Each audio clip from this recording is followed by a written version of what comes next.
పనిని అంటే ఏ పని? దేవుని సువార్త పని చేయడానికి వాళ్ళు శరత్తులు అమ్ముకొని అక్కడ పెట్టుకొని అందులో నుంచి కొంత భాగాన్ని తీసుకుంటూ వారి కడుపు తినాలి కదా, కడుపు తినలేని రావాలి కదా, తిండి తింటేనే కదా. అలాగే మేము కూడా దేవుని పనులు వారు ఏమయ్యారంటే వారి శరాస్తులను అమ్ముకున్నారు, కానీ మేమేం అడుగుకున్నాం. వారి శరాస్తులు అమ్ముకొని కూడబెట్టుకొని తింటూ దేవుని పని చేశారు. మేమేం చేసామంటే ఆడుకొని ఆ పూటకి ఎంత వస్తే 100 రాని 200 రాని ఆడితో మా కుటుంబాన్ని గడుపుకుంటూ దాన్ని ఏం చేసామంటే ముగించుకొని బయటికి వచ్చేసాం. దీన్ని ధర్నాన్ని వదిలేసేసుకున్నమాట. తర్వాత ఎవరి కాలం ఎటువంటి చెదిరిపోయారన్నమాట. ఆనాడు కూడా అపోస్తలులు చెదిరిపోయారు అన్నమాట. చెదిరిపోయి అనేక విధాల కొంతమంది అసాక్షులు అయిపోయారు.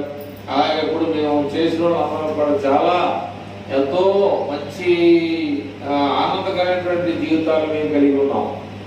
అది ఎప్పుడైతే బయటకు వచ్చేసామో మేమందరం కూడా రోడ్డు పడి అనుకునే పరిస్థితి అన్నమాట. అట్లాగా కాకూడదు అనేది దేవుని యొక్క వాక్యం. అలా రోడ్డు పడి జీవించకూడదు అనేది దేవుని యొక్క సత్యం. ఆ సత్యంలో ఉండటానికి దేవుడు ఇక్కడ 12 సంవత్సరాలు రక్తస్రావంతో ఉన్నటువంటి స్త్రీ గురించి మాకు తెలియదని మీరు అనుకోవచ్చు. ఒకళ్ళకి తెలుసుంటే మంచిది కానంతా, ఇంకా తెలుసుకోవడం మంచిదా కాదా? ఒక్కోసారి బస్సు ఎక్కేమో మనం కొత్తగా విజయవాడ వెళ్ళినప్పుడు ఆ సందులో దిగిపోయి ముందు వచ్చేసిందని చెప్పేసి కంగారు పడి ముందే దిగిపోతాం. దిగిపోయి ఏది ఇక్కడ అని చెప్పేసి మనం దేవులాడి అలాంటి తెప్పలు పడిన వాళ్ళు నేను ఒకనుంటా. విజయవాడ అంటే మంచిది పెద్దది కాక అదే పల్లెటూరుకో పలానా ఎల్లయ్యో పొలీలు ఎక్కడంటే ఎవడైనా ఈ సందులో చెవులకు వెళ్ళిపోయి కురిసేపు పక్క తిరిగాక ఎవడో చెప్తారు. ఇక్కడ విజయవాడలో అయితే చెప్పడు, ఎవడు పనాడు ఆడు బస్సు ఎక్కుతా ఉంటాడు కానీ ఆడు ఎక్కుతా ఉంటాడు కానీ పని ఎవడు పట్టించుకోడు. ఎవరన్నా దయగలిగిన ఉంటే తప్ప, లేకపోతే చాలా తిప్పబడాలి. అట్లాగా ఈ చదవబడేటువంటి విషయాల్లో ఎవరున్నారంటే 12 సంవత్సరాల నుంచి, ఎన్ని సంవత్సరాల నుంచి? 12 సంవత్సరాల నుంచి రక్త వ్యాధితో బాధపడుతున్నటువంటి ఒక స్త్రీ ఉంది. అర్థమైందా? చిట్టుపు గారిని వెళ్ళలేదనుకుంటా, విన్నావా? మంచిది. అయితే ఏమో 12 సంవత్సరాల నుంచి రక్తం కారుతూ తన యొక్క జీవితాన్ని కొనసాగిస్తుంది. అయితే అది ఎందుకని ఆ బాధ పోలా? ఎందుకని ఆ రక్తం కారే పరిస్థితి ఆగలా? కారణం ఏంటి? ఎందుకని ఆగలా? ఎందుకని ఆగలా? ఏం చేసిందామా? అనేక మంది వైద్యులని డాక్టర్ల చేత ఏం చేసిందంటే చూపించుకుంది, కానీ ఏమీ తగ్గల. అయితే ఆమెలో ఏముంది? ఆ ఆలోచన ఏంటి? ఆ ఉద్దేశం ఏంటా? ఇంకా అంతకుముందు ఏమనుకుంటుంది? ఏం చేసింది? అది సరైనటువంటి ఆలోచన. ఎంతవరకు మందులు మింగుదామనేటువంటి ఆలోచనలే ఆమె కలిగి ఉంది. మానిక తెలుసా మీకు? ఎవరికైనా మానిక తెలుసుగా? తెలియని వాళ్ళు తెలిసిన వాళ్ళు అందరికీ. మానికలో సగభాగం ఉంటుంది అన్నమాట, సైజు. మానికలో పట్టేటువంటి సైజు ఉంటుంది. అలాంటిది మా ఇంట్లో ఒకటి ఉంది, స్టీల్ది. దాని నిండా పెళ్ళండి అమ్మగారి. మీరు కావాలని కిందకు వచ్చి తలుపు తీసిన చూపించిద్దామా? అంటే ఎందుకు చెప్తారంటే ఆలోచన ఏంటంటే ఆమె కూడా ఏం చేసిందంటే ఏం చేసిందేమా 12 సంవత్సరాలు రక్తం కారుకున్నటువంటి వ్యక్తి ఏం చేసింది? ఇంకేం చేసింది? ఇంకేం చేసింది? ఏమీ లేవు. ఏం లేదు, డబ్బులు అసలు ఏమీ లేవు, మొత్తం అమ్మేసింది డబ్బులు. తన లాభం పోవాలి అది ఏం చేసింది? ఉన్న ఆస్తి మొత్తం అమ్మినట్టుగా బైబిల్లో ఉంది.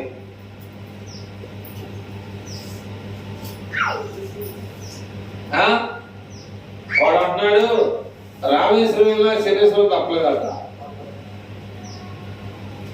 ఆస్తి అంతా పోయినా కూడా ఆరోగ్యం బాగుపడాల. రామేశ్వరంలో శనేశ్వరం తప్పల, ఆస్తి అంతా పోయినా ఆరోగ్యం బాగుపడాల. ఏంటి మరి? ఎందుకని? ఏముందో నాకు తెలియదు, ఇల్లు ఉందో పొలం ఉందో నాకు తెలీదు.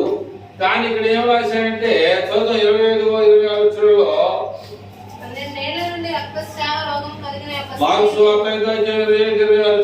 ఏంటమ్మా చదవాలి.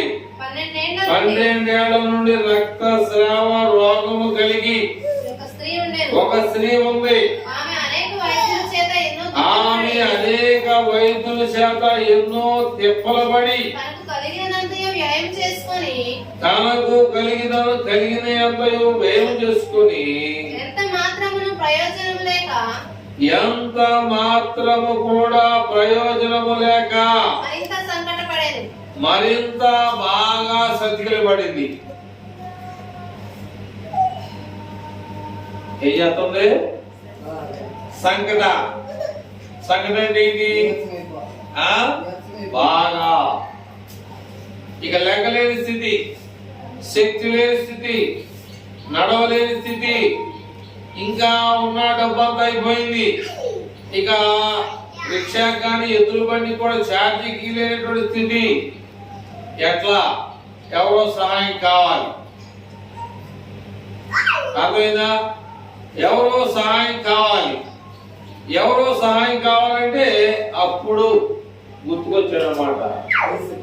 ఎవరైనా సరే కానీ లోకంలో చచ్చిపోయేటప్పుడైనా సరే దేవాలను బతికించని చెప్పేసి ఖచ్చితంగా అంటాడు. ఆ మాట ఎప్పుడంటే బాగుంటుంది? యవన కాలంలో అంటే బాగుంటుంది. యవన కాలంలో దేవుడు కాడిమోయటివే నీకు నరునికి మేలన్నాడు. వయసు ఊడిపోయిన తర్వాత కొంతమంది ఏం చేస్తారంటే తల్లి తండ్రిని చూడలేక ఏం చేస్తారు? అనాథాశ్రయాలు. కొంతమంది చేస్తారు ఒక గదిలో పెట్టి డబ్బులు ఇచ్చి ఆ మొత్తం నువ్వే చూడమని చేస్తా ఉంటారు. అంటే కన్నా తల్లిని చూడలేనటువంటి పిల్లలు, అటువంటి పరిస్థితులు ఈ లోకంలో చాలా ఉన్నాయన్నమాట. కనుక ఇక్కడ 27-28 వచ్చుల్లో ఏం చేసిందంటే ఆ 26 వచ్చున్నారంటే తనకు కలిగినదంతా కూడా వేయపరచడం అంటే ఖర్చు పెట్టేసింది.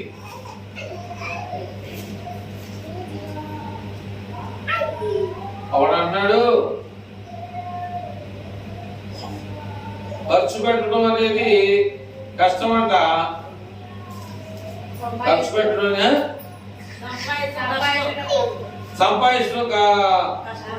సంపాదించడం తేలిక, ఖర్చు పెట్టడం అనేది కష్టం అంట. అంటే పనికెళ్తే డబ్బులు ఇస్తారు. ఈ డబ్బులు ఏం చేయాలంటే ఖర్చు పెట్టకూడదు. నీ ఇష్టం వచ్చినట్టుగా ఖర్చు పెడతాం, అది తప్పు. మంచినీళ్ళు తాగేసేవరకు డబ్బులు ఏమి ఉంటాయా? ఉండవు. అందుకని ఏం చేయాలంటే ఖర్చు పెట్టడం కాడకు వచ్చే వరకు ఏం చేయాలంటే జాగ్రత్త వహించాలి. ఖర్చు పెట్టడం కష్టంగా ఉండాలి. ఇష్టంగా ఖర్చు పెట్టేవనుకో మొత్తం డబ్బులు అయిపోతాం. అందుకని ఖర్చు పెట్టే కాడ చాలా కష్టంగా ఉండాలి. ఎంత కృష్ణారు డబ్బులు తీయడానికి నువ్వు అన్నా పర్వాలేదు, కానీ ఏంటంటే దాన్ని అవసరమైన దగ్గర ఉపయోగించాలి, అవసరం లేని కాడ ఉపయోగించకూడదు. అర్థమైందా?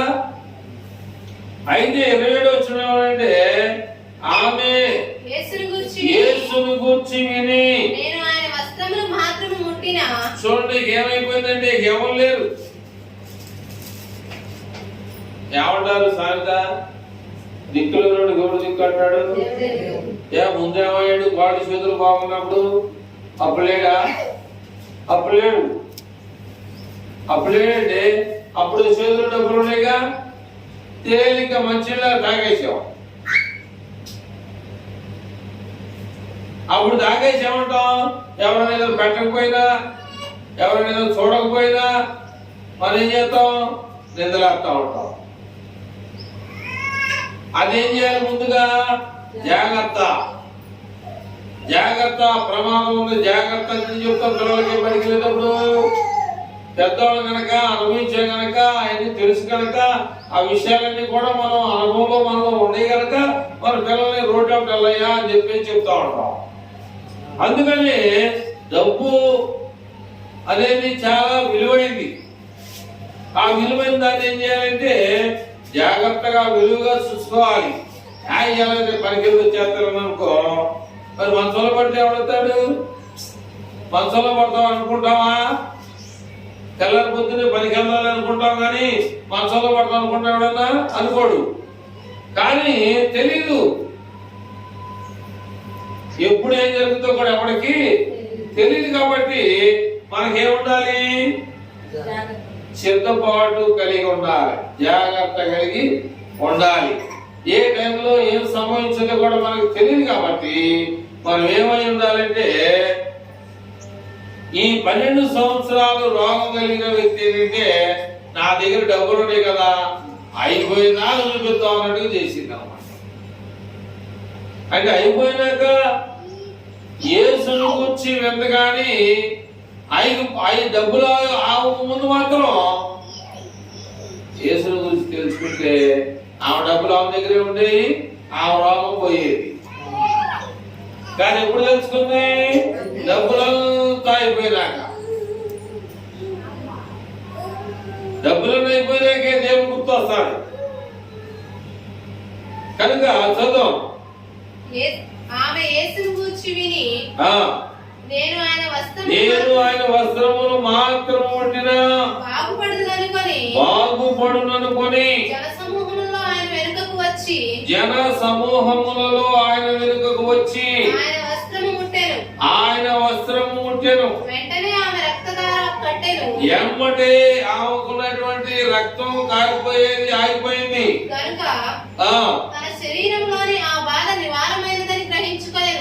కనుక ఒక్కొక్కసారి మన బాధ చిన్న విషయంలో తగ్గిపోవచ్చు, తెలీదు. కొన్ని వేల రూపాయలు ఖర్చు పెట్టచ్చు మనం. కానీ ఏంటంటే మనకు వచ్చినటువంటి బాధ వచ్చినప్పుడు మనం ఏంటంటే కంగారు పడతాం,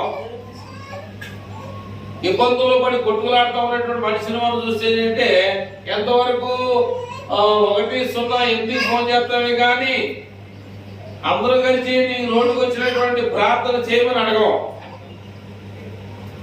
అర్థమైందా? ఎంతవరకు 108 ఇంకా రాలేదు ఇంకా అనేది దానికోసం మనం చూస్తాం. ఎవరైనా ప్రార్థన చేస్తామని వచ్చిందాక ఎవరైనా తగ్గిందిలా చిన్న ప్రార్థన చేద్దాం అనుకున్నావా? ఎంతవరకు అంబులెన్స్ రావాలి అంటే మన మైండ్ ఎక్కడుంది అంటే ఆ దేవుడి మీద లేదు. కాబట్టి దేవుడి మీద ఏమికి లేదు కనుక 12 సంవత్సరాలు బాధపడి ఎంత ఆస్తి ఉందో మరి 12 సంవత్సరాలు ఖర్చు పెట్టిందంటే మాటలా ఎంత ఆస్తి పోగొట్టుకుందండి, ఎంత ఆస్తి పోగొట్టుకుంది. ఇక్కడ ఒక విషయాన్ని మనం జ్ఞాపకం చేసుకుందాం అని నేను అనుకున్నాను. ఇక్కడ రాజులు గ్రంథంలోకి వెళ్దాం. రాజులు 2వ రాజుల గ్రంథంలో ఒక మాట మనం చూద్దాం. 2వ రాజుల గ్రంథంలో ఒక విషయాన్ని మనం చూద్దామని నేను అనుకుంటాను. ఏమిటి ఆ విషయం అంటే ఎవరిని ఆశ్రయించాలి, ఎవరిని ఆశ్రయించకూడదు, ఎవరికి ప్రాధాన్యత ఇవ్వాలి, ఎవరికి ప్రాధాన్యత ఇవ్వకూడదు, అది మనకు తెలుసుండాలి.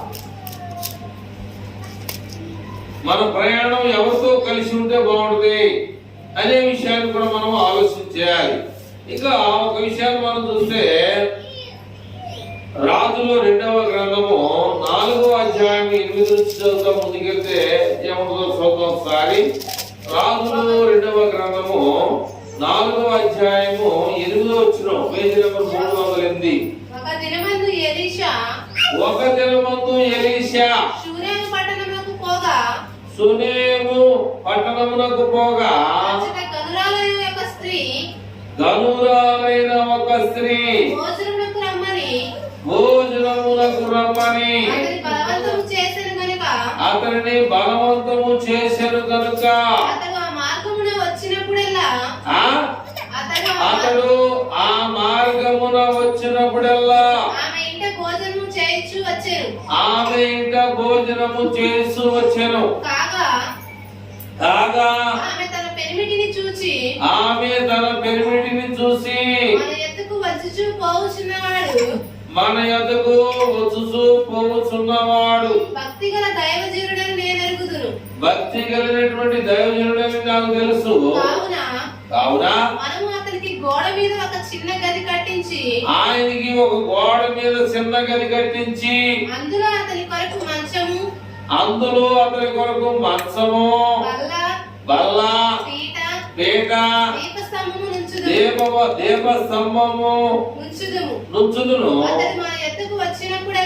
అతడు మన యొద్దకు వచ్చినప్పుడల్లా అక్కడ నివాసం ఉండొచ్చు అని చెప్పాను. ఆ తరువాత అతడు అక్కడికి ఒకానొక దినమున వచ్చి ఆ గదిలో చచ్చి అక్కడ పరుండెను. పిమ్మట అతడు తన దాసుడైన గహజీని పిలిచి ఈ శూనేమీరాలని పిలువమని చెప్పగా వాడు ఆమెను పిలిచెను. వాడు అంటే గహజీని పిలిచాడు. ఆమె వచ్చి అతని ముందర నిలవబడినప్పుడు అతడు నీవు ఇంత శ్రద్ధ భక్తి కలిగి మా యందు చూపిస్తున్నావు, ఏంటి కారణం అని అడుగుతున్నాడు. నీకు నేను చేయవలసిన ఉందా అని అడుగుతా ఉన్నాడు. రాజుతోనైనను సైన్యాధిపతితోనైనను నిన్ను గూర్చి ఏమైనా చెప్పవలసినటువంటి విషయాలు ఉన్నాయని అడుగుతున్నాడు. వాడు ఆ ప్రకారం ఆమెతానేను. అందుకామె నేను నా స్వజనుల్లో కాపురమున్నాననేను. ఎలీషా ఆమె నేనేమి కోరుచున్నదని వారిని అడగగా గెహజీ ఆమె కుమారుడు లేడు మరియు ఆమె పెనిమిటి ముసలివాడని అతనితో చెప్పారు. అందుకతడు ఆమెను పిలువమనగా వాడు ఆమెను పిలిచెను. ఆమె వచ్చి ద్వారమందు నిలువగా ఎలీషా మరుసటి ఏట ఈ ఋతువున మరుసటి సంవత్సరం ఏటంటే సంవత్సరం వచ్చే సంవత్సరం ఈ ఋతువున అంటే ఋతువులు ఉన్నాయి. వసంత ఋతువు అని గ్రీష్మ ఋతువు అని ఋతువులు ఉన్నాయి. మళ్ళా వచ్చే ఈ ఋతువుకి ఒకసారి మరుసటి ఏట ఈ ఋతువున నీ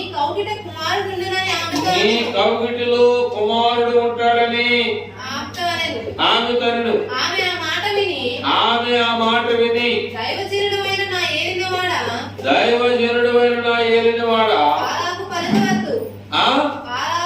నువ్వు చెప్పొద్దు, నీ దాసురాలైన నాతో అబద్ధం చెప్పొద్దు అని చెప్తుంది. స్త్రీ గర్భవతి అయి మరుసటి ఏట ఎలీషా తనతో చెప్పిన కాలమున కుమారుని కనెను. ఆ బిడ్డ ఎదిగిన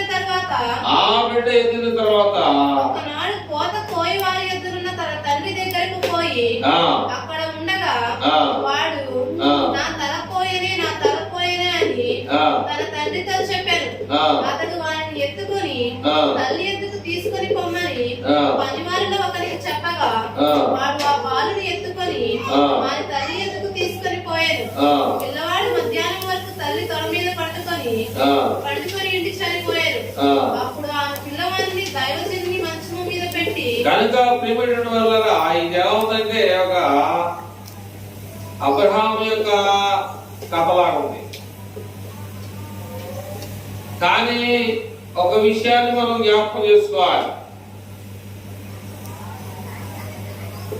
ఏమని ఎందుకని ఎలీషాని ఎందుకు పిలవాలి? అక్కడ ఏమని రాసి ఉంది?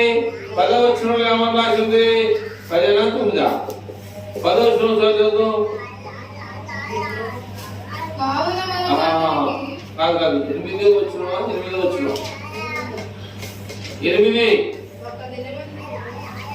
ఒక దినమందు ఎలీషా షూనేము పట్టణానికి పోగా అతని గనురాలైన యొక్క స్త్రీ భోజనమునకు రమ్మని అతని బలవంతం చేసిన అది కావాలి. ఆయనకి భోజనం పెడితే ఏంటి లాభం? కాబట్టి మనం ఏం చేయాలంటే బైబిల్లో ఒక మాట ఉంది. రోమీయులకు రాసిన పత్రిక 8వ అధ్యాయం 30-31లో ఇదే మాటకి సమాధానం దొరుకుతుంది. రోమీయులకు రాసిన పత్రిక 8వ అధ్యాయము 30-29 37 ఉంటది వచ్చిన. ఇక్కడ ఆ విషయాన్ని మనం గుర్తు చేసుకోవాలి. ఎవరిని ముందుగా నిర్ణయించిన వారిని పిలిచాను. చూడండి, ఎవరిని ముందుగా నిర్ణయించాడో వారిని ఏం చేశాడు? పిలిచాడు.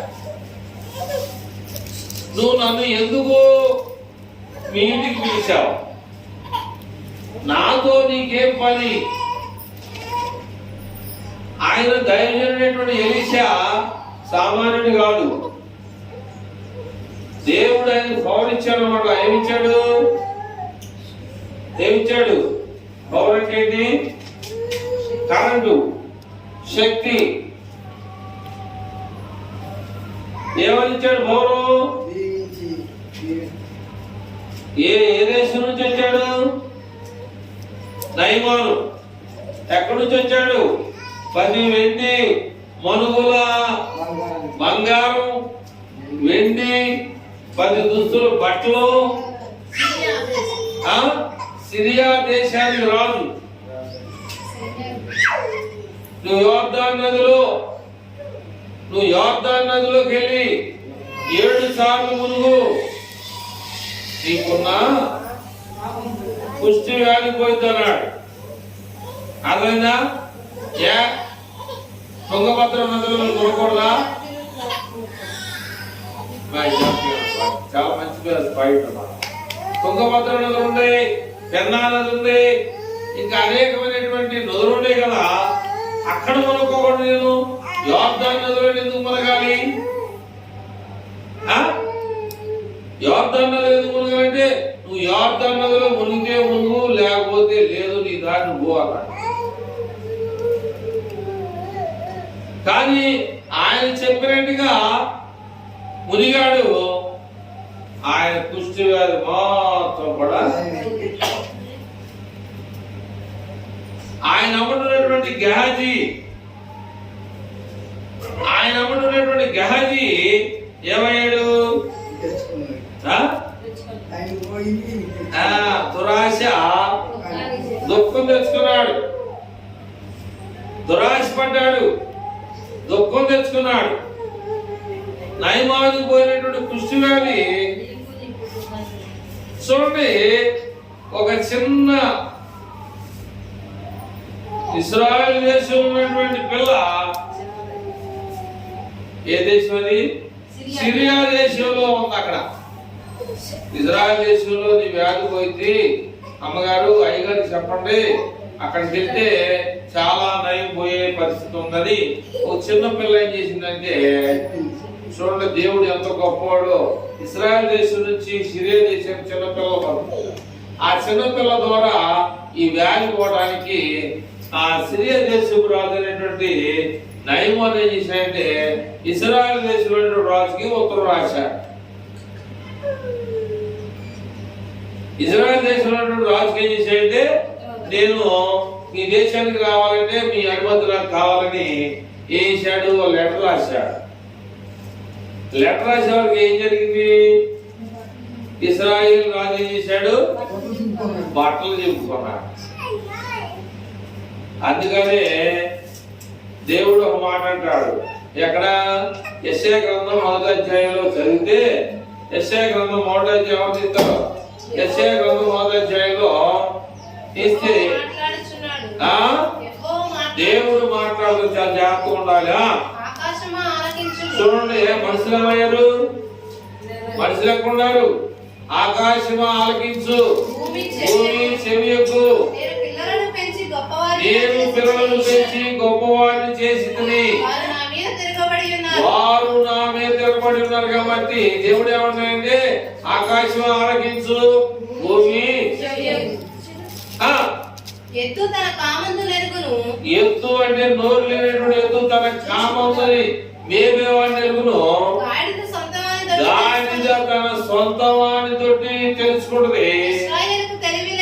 ఇశ్రాయేలు ప్రజలకు తెలివి లేదు. ఆడు కట్లు తెచ్చుకుంటున్నాడు. అసలు ఎందుకు రాశాడు ఉత్తరం? రాయడానికి కారణం ఏంటి?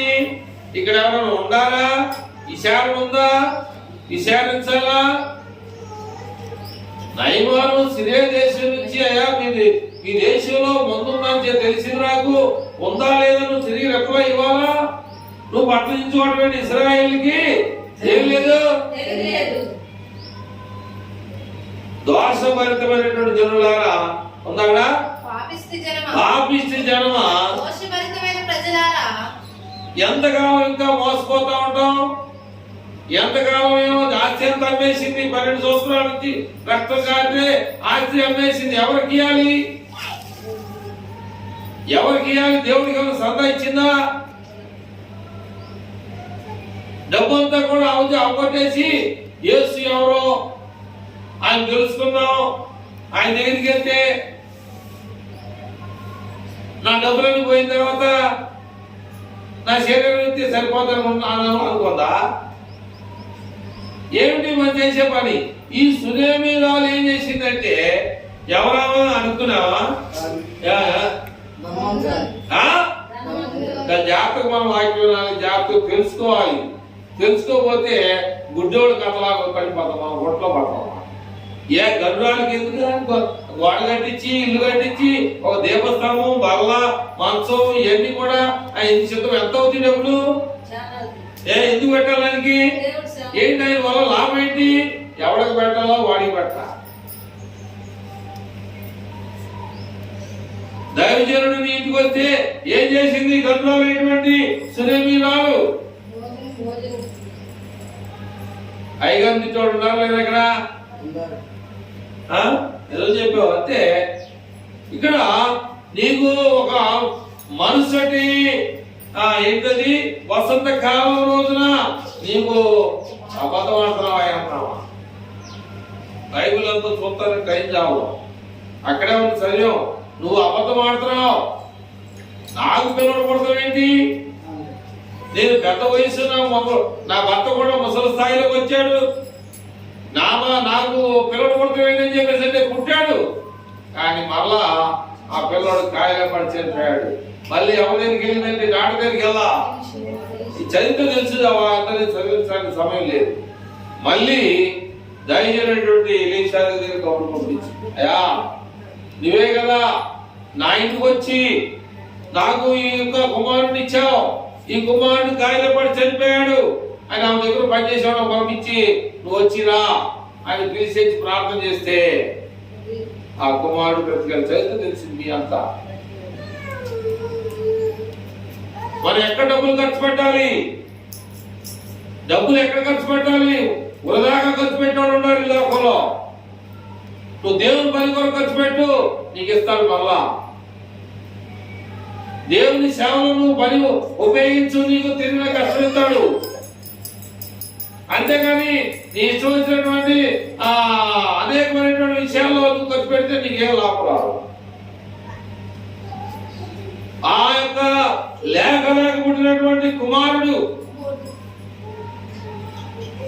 నేను నిన్న మొన్న ఓ పేపర్ చదివా. మొన్న పేపర్ చదివితే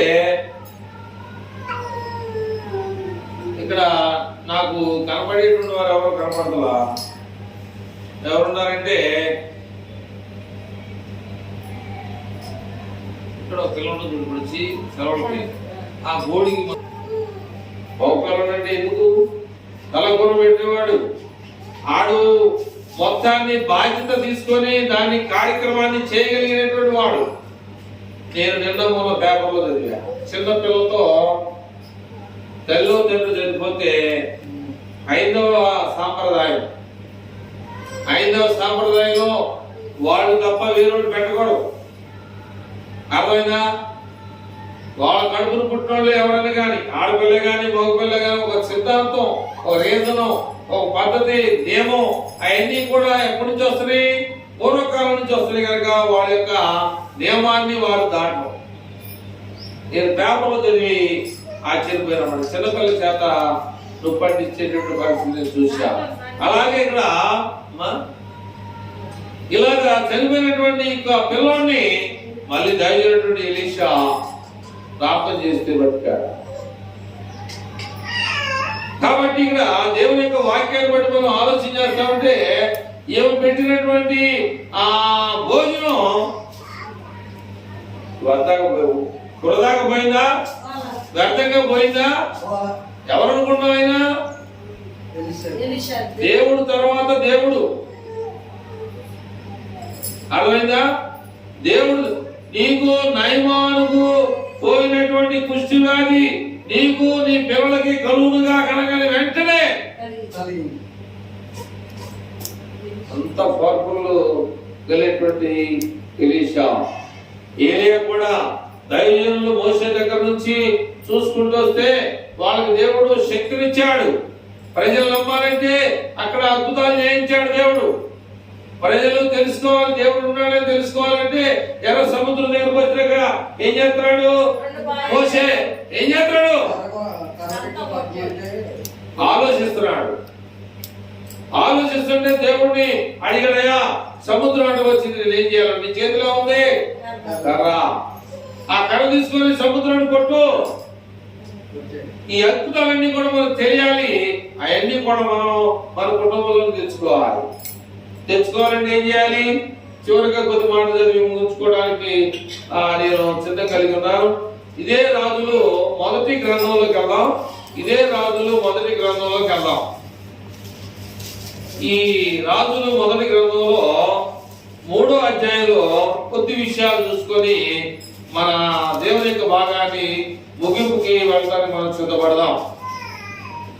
రాజులు మొదటి గ్రంథము 3వ అధ్యాయము మరి మొదటి వచనాన్ని ఒకసారి మనం చూస్తే ఇక్కడ ఏమయ్యాడో విషయాన్ని మనం చూద్దాం. తరువాత సొలొమోను ఐగుప్తు రాజైనటువంటి ఫరో కుమార్తెను పెళ్లి చేసుకొని, కాబట్టి ఎవరైనా సొలొమోను అంటే సొలొమోను అంటే ఎవరు మనకు తెలియాలి. తర్వాత ఫరో అంటే ఎవరో మనకు తెలియాలి. అర్థమైందా? దావీదు తండ్రి, దావీదు చేసినటువంటి ప్రార్థన, దావీదు ఉన్నటువంటి నీతి, దావీదు కలిగినటువంటి ఆ నియమాన్ని కుమారుడైనటువంటి సొలొమోనుకి దక్కింది. అలా దక్కాలంటే మనం ఏం చేయాలి? దేవుని దగ్గర మనం ఎన్నో నీతి కార్యాలు చేస్తే మన నీతి మన బిడ్డలకు వస్తుంది. మన ప్రవర్తన మన బిడ్డలకు రావాలి అంటే మనం ఏం చేయాలంటే దేవుని దగ్గర మన నీతిని కనుపరచడం చూపించాలి. అర్థమైందా? కనుపరచాలంటే ఏం చేయాలంటే చూపించాలి. ఇక్కడ ఒక విషయాన్ని మనం చూద్దాం.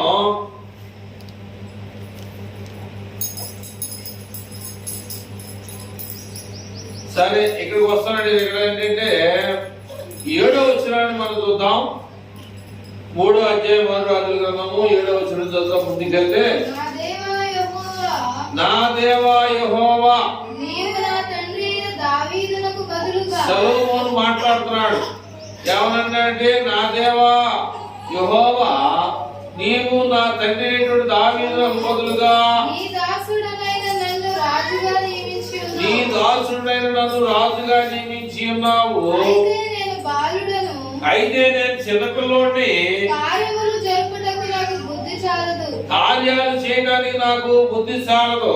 నీ దాసుడనైన నేను, నీ దాసుడైన నేను, నీవు కోరుకొనిన జనుల మధ్య ఉన్నాను. నీవు కోరినటువంటి జనుల మధ్యలో ఉన్నాను. వారు విస్తరించి ఉన్నందున, వారు చాలా మంది ఎక్కువగా ఉన్నందువలన వారిని లెక్క పెట్టుటయు, వారిని లెక్క పెట్టడానికి గాని, వారికి ఏమైనా సహాయం చేయడం గాని, వారి విశాల దేశమును తనిఖీ చేయుటయు అసాధ్యము. నాకు చాలా కష్టంతో కూడినటువంటి పని అంటాడు. ఇంత గొప్పదైన నీ జనమునకు, ఎంత గొప్పదైనటువంటి జనమునకు న్యాయము తీర్చగల వాడు ఎవడు? న్యాయం చేయలేని అని అనుకున్నావు గాని వాడు చేయగలిగేవాడు ఎవడున్నాడు? కాబట్టి నేను మంచి చెడ్డలు వివేచించి, కాబట్టి నేను మంచి చెడ్డలు వివేచించి నీ జనులకు న్యాయము తీర్చినట్లు, నీ జనానికి న్యాయము తీర్చినట్లు నీ దాసుడనైన నాకు, నీ దాసుడైన నాకు వివేకము గల హృదయము దయచేయుము. వివేకము గల హృదయము దయచేయుము.